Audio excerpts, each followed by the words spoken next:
What examples of sustainable finance or ESG product offerings have you brought to market?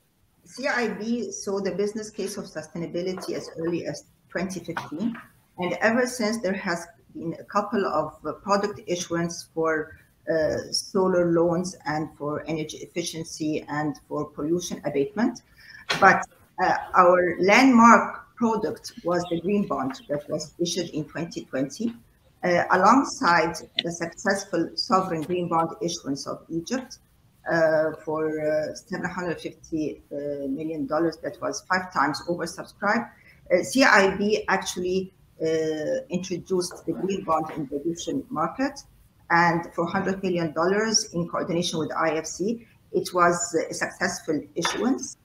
Again, it has been, as we speak right now, it reached $190 million of eligible projects. So I think that was the milestone for CIB, issuing the first private sector green bond in Egypt. It was very challenging experience because it was done at the peak of the COVID crisis.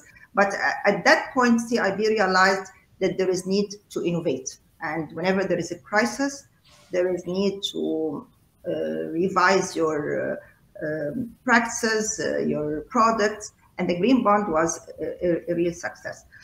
What did the green bond do? I mean, the green bond helped issue 5 sub-programs that serve 5 SDGs: clean energy, energy efficiency, green building, innovation and infrastructure, and climate action. So under the green bond, we have 5 climate mitigation projects that have been very successful.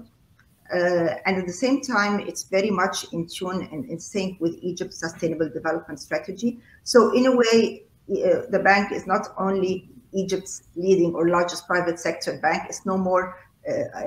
It's no more the size that we are betting on, but our impact to accelerate the transition towards sustainable development. And this has been unfolding pretty well.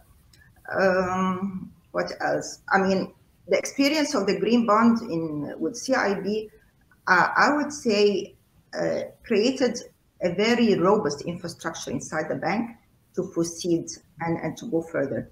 The green bond, definitely, for a bank to issue its green bond, there are a number of regulatory mandates to be abided by. So we had to follow the ICMA and the FRA, the Financial Regulatory Authority mandates, and we developed our own green bond framework. We developed Green Bond Task Force, which is multifunction across the bank. And we developed a plethora of sustainable finance products: energy efficiency, green building, green transportation, renewables. And most of all, I think it helped us perfect our environmental and social risk management system. CIB had the environmental social risk management system early on in 2017, but having the green bond issued was a real exercise to perfect it, to make sure that it is integrating the risk, the corporate, the business banking departments. We are all talking the same language. So we focused on green bond requirements. Parallel to that, the bank was very aggressive and ambitious in the sense of it realized the need to integrate the sustainability or the ESG principles across the whole bank. So it was not just what's mandatory for the green bond issuance as much as it is a fundamental transition, system transformation inside the bank. To do this, there has been sustainable finance institutional pillars that address sustainability governance, strategy, system, global frameworks, up to sustainable finance education to our employees and our clients and universities outside, so that there has been a very comprehensive system transformation exercise inside the bank that was triggered by the green bond. The third level, which is unfolding pretty recently, was making sure that this system transformation is transferred to our clients, because it takes two. I mean, no matter how robust or agile a bank becomes, unless you make sure that your ecosystem is synchronized, it will not be sustainable, the whole experience. So we launched Sustaining Sector Program.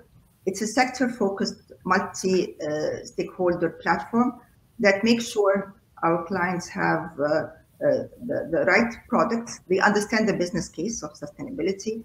They have the right products, the right education, certification, like introducing the edge and the lead, and attending the whole ecosystem to make sure that our clients and these sectors are very well tuned to grow. So it's not only funding, it's not only technical assistance, but a plethora of other solutions that we are enacting. So it was a very interesting and challenging exercise, but it was worth it. I just want to say, Robert, that any corporates out there looking at this might go to CIB's website to see their framework for sustainable loans. It's complete, and although it applies just to CIB, it would be of interest to others just to see how it's done. Now, how have your corporate clients reacted to the availability of the funds from the Green Bond? That's a very interesting question, because we have been through this experience and we witnessed how corporate officers at the beginning, they were resistant because maybe the Green Bond and our environmental social risk management system could turn off clients. However, in time, it was very interesting to realize that our risk officers would point out opportunities for our corporate officers and our clients how to improve our client operations. So, for example, if the risk, because we have environmental specialists to screen every transaction, and with this screening, which normally sounds like it's a risk assessment that could be a showstopper, actually they would identify gaps in the operational cycle of our clients and tell them, you know what, you can save some energy, you can save water, you can do this in a more efficient manner. And in time, our corporate clients were really appreciating and interesting and wanted to know more. So while you identify an E&S risk, you're actually pointing the way to a new opportunity for product offering that brings revenue to the bank, and at the same time is cost-saving tool for our clients, a way to brand them, a way to help them get into new export markets. So it was a very interesting, but I would say gratifying experience. Okay. All right. Anyone else like to come in on this question? Yeah, I'm Joe, happy to comment on it from our perspective. I think it is extremely important, as Dr. Dalia mentioned, that we need to implement the different products in order to address our customer base as well. In order to be successful with the targets of sustainability, of net zero, of decarbonizing, it's important that we, as the financial service industry, think about whichever way we could come into relevant products to our customer base. At FEB, we introduced our ESG strategy last year, and as a part of that, we want to embed ESG in everything we do, which basically meant that we are started to look into the different products we have and say, what kind of a green aspect or what kind of environmental aspect can these products have?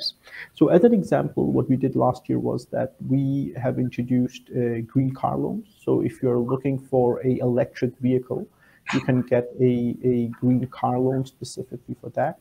We've also recently, just last month, introduced a sustainable current and savings account for corporates.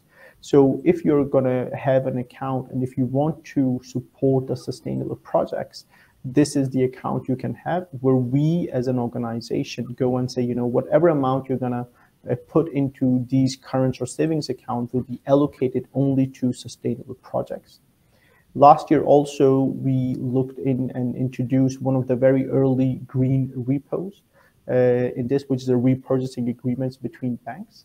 So again, we have looked into that, you know, how can we take the normal day-to-day products our customers have, whether it's a credit card, whether it's a current account, whether it's a car loan, how do you make them more available from a sustainable financing perspective and try to link into that? And it's an important journey to take, because you need to ensure that you need to make sustainability as part of the day-to-day, whether it's your colleagues internally or it is your customers or other stakeholders. So from our approach has been just similarly as Dr. Dalia mentioned, to after we issued our green bonds and green sukuks, it was also about how do we then make these products available for the normal corporates out there or for the retail clients on a day-to-day basis.